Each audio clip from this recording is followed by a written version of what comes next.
Hi, Carolyn Dube here. I am playing with the mailing envelope that my Stencil Girl stencils came in recently. It is this great heavy cardboard mailer. I was doodling on the back, testing a pen. I've gessoed over the whole thing, and I'm going to use some golden fluorescent magenta here. I want to have a pink on this, and rather than just cover the whole thing in paint, I am just going to create a background using some stencils.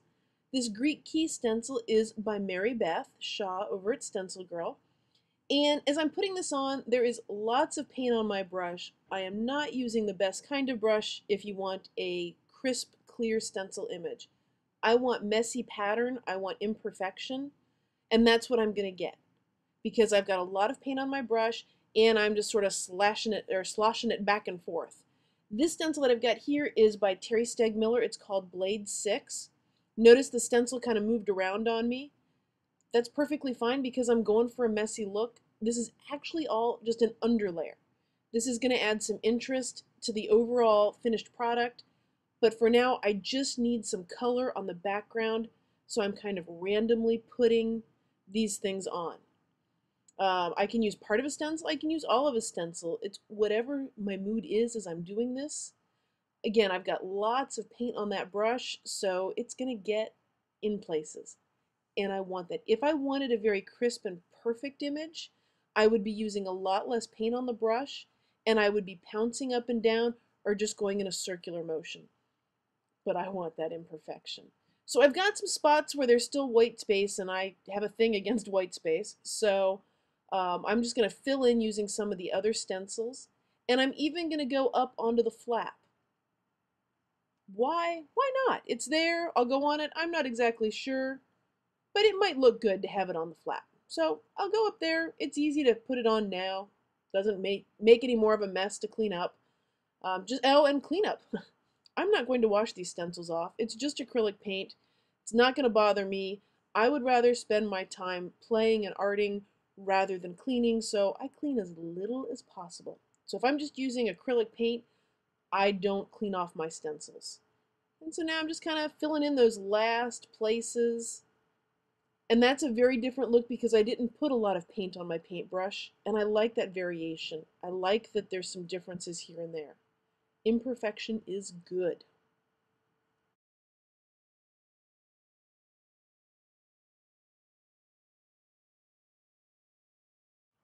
So I've got some tissue paper and some unmounted rubber stamps here. If you haven't used unmounted rubber before, I love it because it's so much easier to store because there's less shape to it, or less bulk to it. So I've got an acrylic piece of plastic there, and I'm just going to stick that stamp right on it. There was actually a piece of double-sided tape on there, and that's what holds it on. And I'm just going to stamp it with any kind of permanent waterproof ink. Nice part about this is it's tissue paper, which is cheap, so I can stamp a whole bunch of them. I'm not really sure which ones I'm going to use. I have the stuff out, so I'm going to fill in the whole piece of tissue paper here so that I've got as many choices as possible. Notice I have some imperfections where some of the black got on it. I'm going to end up cutting that out so it's no big deal. With unmounted rubber, one of the nice things that you can do is cut out individual images. So actually the piece that's missing there, that's one I cut out for another project. Now I'm just going to stamp the whole thing, and I'm going to do that a bunch of times so that I've got a bunch of different images to use. So now I've got them all printed out, and I'm going to start cutting out some of the images. Whatever black I have on the tissue paper will show. So what I'm going to do is actually cut apart these mailmen, and that sort of the lines by their feet, I don't want those, so I'm going to trim around them. You can fussy cut this, or you can not fussy cut this. It is up to you how much time you want to spend on it. I do as little fussy cutting as possible. You can see where I'm really just cutting those black lines out. What I'm doing with this, because I'm not doing very precise stuff with it, I am kind of just going around him because I could spend all day cutting this out. And the reality is, it is just tissue paper. What I have found is that the parts that are cut, like where the feet or the legs are, if they are fussy cut, they actually are more likely to rip and tear. So keep that in mind, and I'm going to go and cut a bunch of these out. Wouldn't it be so awesome if we could actually cut this fast in real life? The one benefit here of all the time I took cutting things out is that is allowing the pink paint to dry, which did need to dry before I go on to the next step. As much as I love this background and the bright pink of it, I'm actually going to tone it down. I've got some gel medium that I'm spreading on with a spatula-like tool from Catalyst. I like using those tools because it's gel medium that usually gunks up my brushes, and this way I'm not risking any of my brushes. It also allows me to get every last little drop out of my jar of gel medium. So this is just cheap cotton fabric that I am putting on there, putting down a layer of the gel medium, sticking the fabric on, and seeing what happens. There are places that are imperfect, there are wrinkles in it, there are bumps, and I'm trying to build texture so wrinkles and bumps don't bother me at all. So I didn't really wait for the gel medium to dry because I'm just putting more gel medium on here. A nice generous coat of it, and then I'm putting my tissue papered mailmen on there. And when you're smearing it around on top of them to seal it in, kind of go gently because it is tissue paper. So now I've decided I want a couple more mailmen on there. I like the look of the three, but I want some at the top. So I'm going to head over to my stash over there and cut out a few more. Not fussy cutting, just kind of getting all the other dark spots off of them because there was a little other rubber stamp next to them. And gel medium, put it down, and then gel medium on top. So I'm using Pam Carricker's sketching ink. I am using the permanent kind. And what I'm going to use it for is to write in the background. It's going to give me a soft gray pencil-y look compared to using a black ink. I am going to test it out to make sure it's flowing. My gel medium is not dry. I don't know if I really recommend this or not. So I'm going to lightly squeeze the bottle. Oh, squeezed a lot there. And then just did some of my scribble write journaling, whatever's on my mind, whatever I'm thinking about. Keep in mind I'm doing this in wet gel medium, which is probably not the brightest thing. I maybe should let the gel medium dry, but that's okay. I have patience issues. So as I'm turning this, looking to see where I want, I'm thinking about letters and mail. And then I'm actually going to try and bring out some of the design on that circle stencil right there. Just a little bit, kind of going over it. There are going to be more layers on this, so this doesn't have to be perfect. What I did notice, though, is that I was picking up some of the gel medium in the tip of this because, scraping it in wet gel medium. Not surprising that I'm actually picking some of it up. So I am going to make sure that I'm cleaning off the tip every now and then, and when I'm finished, I'm really going to make sure I don't have any gel medium in there that could clog the tip, since I can't seem to wait for things to dry. I did let everything dry here before this next step. I'm adding just some white acrylic paint to sort of push things to the background, adding another layer, hiding some things. Here's what I did find is that sometimes I put a little too much white paint for what I wanted. My little mailmen were a little too covered up, so all I'm going to do is wipe some stuff off. Now when I say I let this stuff dry, I let it dry a little bit, so I kind of have to go gently because it is damp tissue paper, so I shouldn't scrub too hard. I found this in my stash. It's vellum. It's got some great words on it, but because it's vellum, it doesn't stand out enough. So I grabbed my Krylon silver pen, and I am just scribbling all over the back of it with my incredibly beaten up, near dead silver paint pen.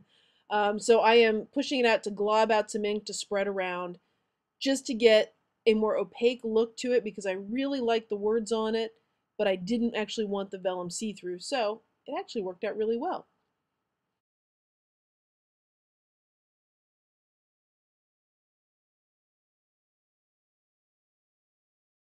So I've got these words and I'm trying to decide what I'm going to put on there with them, how I want to create some focal images here. I've got this great old vintage photo. It needs a title. It really needs a title, and so what I'm doing is trying to figure out the size. So I like how the length of a bunch of capital letters will look. As I'm putting the capital letters on there, I am not pushing them down because I know I'm going to move them around because I always end up moving this stuff around. So I'm just setting them on there and seeing if I like the position of things. And of course, I didn't. I knew I wouldn't. And so I'm just kind of getting to about where it makes me happy. So now for this one, I'm actually going to use tacky glue because I can control more of where it goes. Okay, it's just in a squirt bottle. It's just much easier on little things. And of course, did I get glue on there? Yes. on the front. We'll just call that an oops, and I'll cover it up with one of the words. And so as I'm putting those down, I will tell you that I just committed an oops, something that I didn't expect to happen. It's not really good or bad, it's just oops. And it'll end up taking me in a different direction than I expected. So, but you'll see that in a moment. So now that I've got it the way I like it, I am going to push those letters down all the way. And things are actually going to start to curl up on me because it's the tacky glue. So I am just going to set things on top of it to hold it down while it dries.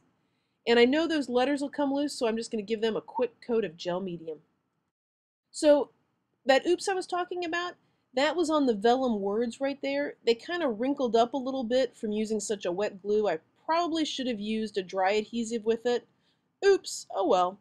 So in order to make that not so obvious or look so with the wrinkles, I went and grabbed these pearls, adhesive pearls, and I'm sticking those in there, and I actually really like those. If I hadn't made the oops with the glue, I never would have gone looking for the pearls, so turned out that oops was a good thing.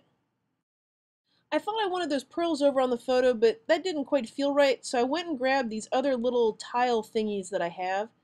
And I've had these for a really long time. They were a gift from a friend, and I haven't used them, so I am more than thrilled that I've actually found a place where not only am I using them, I am loving how they look there. It's giving me what I wanted. So bonus for me, using up the stash. See that circle right there that's almost in the middle? Well, this flower is going to take care of that. I didn't have the exact flower I needed, so I'm just going to make what I need. I'm going to stamp right on to the flower petals with a waterproof ink, and that'll create my base layer for the flower.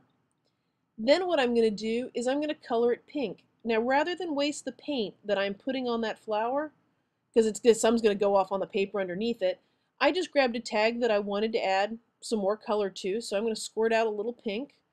A little pink, come on, squirt out, come on tube, running low, oh, more than I wanted. It's an oops, oh well. No big deal, I'll end up using that paint somewhere. And now I'm just going to put a layer of paint on top of that flower. Some of the text will come through where the rubber stamping, and some of it won't, and that's what I'm looking for. The fact that I'm using a pink, which will match the other stuff, will make it just blend into the final piece. So of course I moved it over there while it's wet because I couldn't wait for it to dry. And I've got this pink paint. Hey, why don't I put some of it on here to tie in? It's going to be very subtle, but it's going to add another layer, another color onto it, and so I'm just going to touch it up with bits of pink here and there. I probably wouldn't have done that if I hadn't squirted out too much paint. So once again, another oops takes me somewhere that turns out to be a good place. And I'm going to keep fiddling and fussing with this and putting a little pink here and a little pink there. It's not very dark. It's very, very subtle. So now what I'm doing is my last little bit of fiddling with it. That silver paint pen, I just puddled a bunch of the silver there, and then I'm just sort of dusting over the letters to give them a little something more. They were just solid black, and that wasn't what I liked. So, and now back to that silver pen, I'm going to kind of color over those little squares to give them a little more shine. And I need a little bit of an edge. This is an old, beaten up, nearly dead silver paint pen, so this is adding a very, very, very subtle touch, but it made me happy. When I started this, I was just playing around and I wasn't really sure where this was going to go or how it was going to end up. It's ending up turning into a fabulous envelope that can store some wonderful letters for me. I have some letters that my mother wrote as a child to my aunts, and they have happily been saved. Mom is no longer with us, but I still have those memories so that I can remember and reminisce and reflect. So those words really called to me. Love the whole mail theme. So I am actually going to store those keepsake letters in here. So I'm going to write on here letters from Mom. Thank you so much for watching this video. I have links and photos of the project over on my blog. And if you've enjoyed the video, I'd be honored if you subscribed to my YouTube channel or shared it on Facebook or Twitter or subscribed to my newsletter or all of the above. I truly appreciate your help getting the word out about my videos and my art.